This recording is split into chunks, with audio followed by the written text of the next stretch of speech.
Hello, my name is Carrie Lentz, and I'm the District Vice President for Edmonton East at TD Canada Trust. TD is very proud to sponsor Eric's New Women's chapter of the Career Mentorship Program. This program will feature a series of modules designed with women in mind for professional growth and personal wellness. Please check back each month for new and exciting installments. Enjoy! I'm looking for, are they addressing the audience that they're intending? So for example, if you were to look at my profile very clearly is targeting CPA candidates and CPAs in Alberta. My header specifically says that I innovate and help CPA and CPA candidates design their career. So it's very clear right there what I do. In my About section, I'm giving information on who I am, what I do, what skills I've accumulated for over what period of time to be able to properly support what I'm offering. If I was looking for work, I would totally take a different approach. And in my About, I would be talking more likely about the programs that I've launched, the type of techniques I've used to increase outreach, maybe process improvements, because that my audience then is an employer, and that's what's going to matter to them. So I'm paying attention to who they're reaching out to, and are they speaking the language accordingly?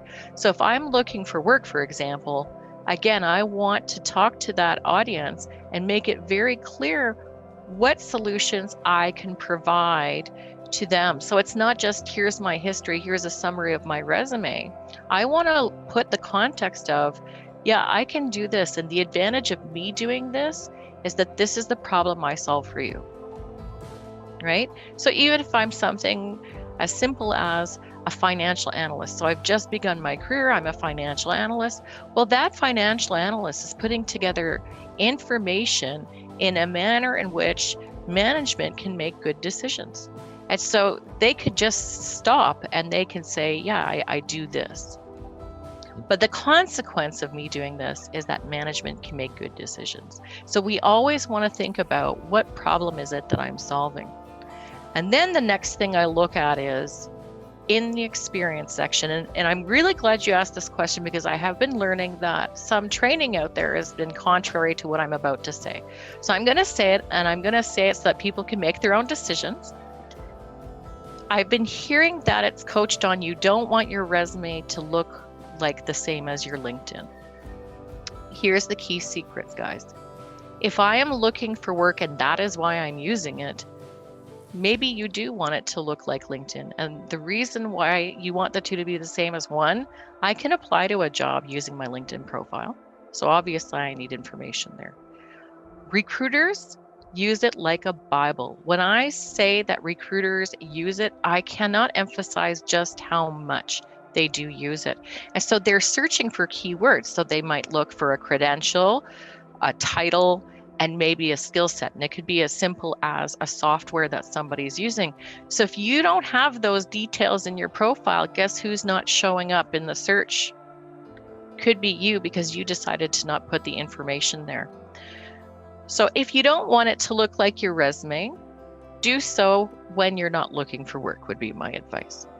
But if you're looking for work, you want it consistent, because again, you want to be able to be found. You want to have the ability to use it to apply for jobs.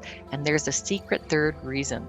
And the secret third reason is because a recruiter, again, can look at your resume, open up your LinkedIn profile, and if there's big discrepancies, we'll notice.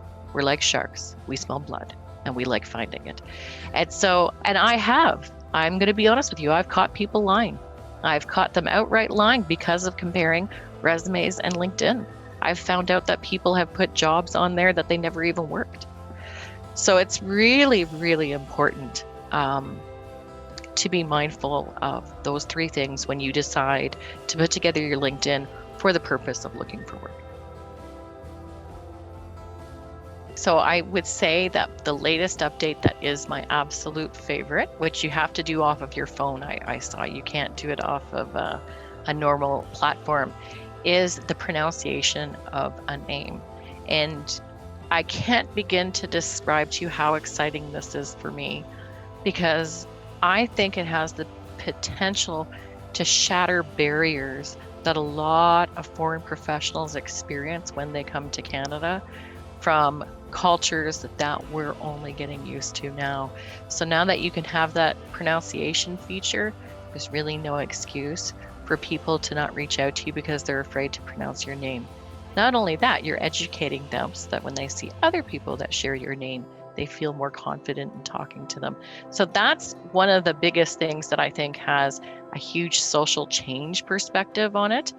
They do have that wonderful green banner that says that you're available for work. I know that everybody was hesitant, and even I was hesitant to making decisions around that when it initially came out. But I'll tell you, there's a couple things that I've sat down, I've thought about it, I've talked to other people about it. And what is great is historically you would put in your header that you're available for work or looking for your next opportunity. Now you don't have to waste that beautiful header on looking for that next opportunity because we've got the little banner next to your image. And so you can use that headline now for something concrete and meaningful, saying that, I'm a tax manager with this specialization, and I already know that you're looking for work because I see the green banner. And if I'm working for a recruiting firm as a recruiter and I do a search and I'm looking at the images from the list that's generated, I'm going to go for the people right away that are looking for work and available for work now because I know that they can fill a need that I have now. So I think that's a really great feature that's allowing the user to be empowered to make the best of their real estate, we'll say, the space that they're using. It's really exciting. There are pros and there are cons. The con is it's only going to be as good as you use it. So you could be spending money and throwing it out the window if you're not using all those other features that are paid for. The pros are that it gives you increased information in terms of data analytics. And I really want to emphasize that LinkedIn is probably one of the most extensive in terms of the data analytics that they use. I mean, we know that Google uses it. We know that Facebook uses it. They've gotten in trouble in the past for it. But the thing that differentiates LinkedIn is that they give you the information. They're not keeping it to themselves and keeping it a secret.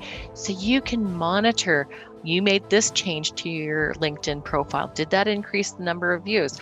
I put this activity out there. Okay, so now I'm learning that the people who follow me tend to like these type of articles when I share them. And you're able to see what is generating more looks versus not looks and start to shift your behavior around that. So the data analytics is really quality.